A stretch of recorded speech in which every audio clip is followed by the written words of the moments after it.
Well, I'd love to just go a little bit deeper on that concept because one thing that I find interesting about discussing this with both of you is that we have this contradiction right now. We have this contradiction of being in a world that is more observed or surveilled than ever before.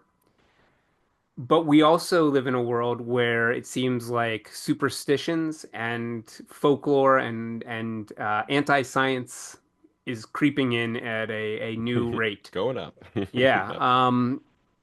And so I think there's many reasons that that's happening. Part of that is there are agents that are pushing those ideas. But there also seems to be something that you're hitting on here, Craig, where I think that there is something within.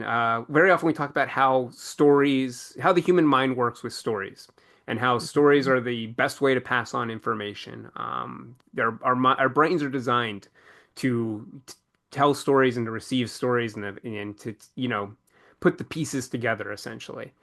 Sometimes that works for us in a beneficial way. Sometimes it's counter than beneficial. Um, Speaking of large creatures. Yes, right. strange, large creatures imposing their will upon us. Totally in theme. But yeah, I would love to hear what your thoughts are on this idea of like, is there something going on in the human subconscious that we are reaching out towards these mythical things, these fantasies, because we desire that or have a need for that in our lives, while things become more revealed, more scientifically provable, more um, technologically quantifiable. What do you think, Craig? I mean, we've got thousands of years of history of wanting to know why. And I mean, all religion, uh, you know, okay, if you believe in God, if you believe in gods, fine, but a lot of them, if not all of them, were created by people who needed to know why this happened, how this happened. And legends, whether they're gods or just this is the way the mysteries of the world, people are always looking for answers. And they're looking for answers that they like. You know, they want it to be for reasons that they can accept and not Sure. because of these other things that maybe they can't control or whatever. So I think we see it coming up more and more. People are going back to I like this reason. It explains it in the ways I like to have it explained. That's a good point. The comfort of being able to believe the truth that we already believe. What are your thoughts, Dave? Yeah, piggybacking on that, I think that it's also that to your point, Brian, like we're surveilling everything, we're seeing everything, we're cataloging everything, almost like we know everything, and yet nothing makes sense. Still, right? It's like that meaning, that why. Why does this happen? Why does that happen? And I think the concept that we can know so much and yet shit is still so complex that we don't just have all the answers just because we have all this information that, similar to going back to the large scale versus small scale, like we can kind of conquer the world, but that doesn't mean we know how to control it. That doesn't mean we now know everything that's going to happen now that we own the world and we're basically traipsing over every square inch of it.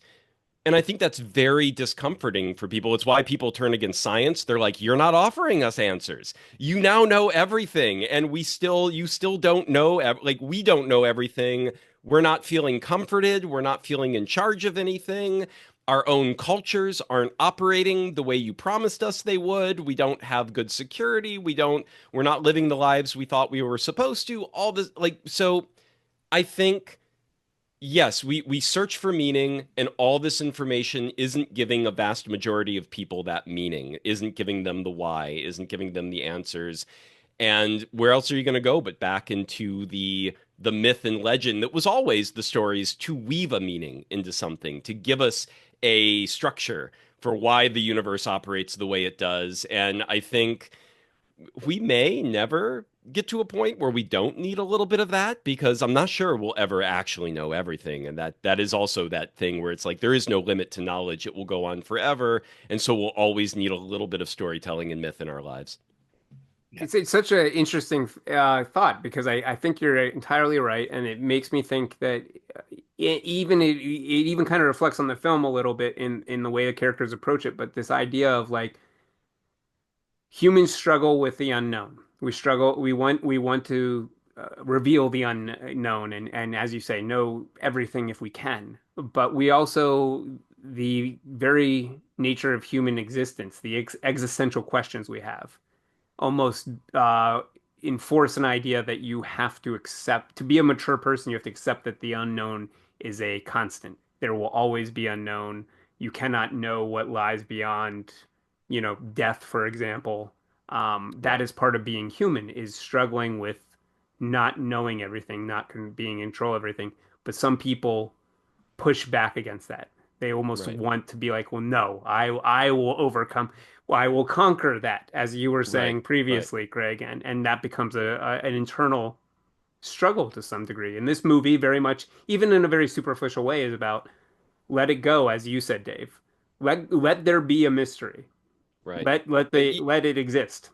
Right. And even if you go back to like Malcolm from Jurassic Park and his chaos theory, there's also just those layers of complexity to how much the universe contains. So even if we technically know what all the pieces are, we still don't know what's going to happen. We still don't know how it's all going to work. We still can't follow the complexity on a day-to-day basis. And allowing for all these things to exist and for the universe to be this complex, so that we don't know what tomorrow's going to bring, and we have to, whatever our plans are, however we're planning to manage it and our lives, we have to be ready for that uncertainty and for those complex systems.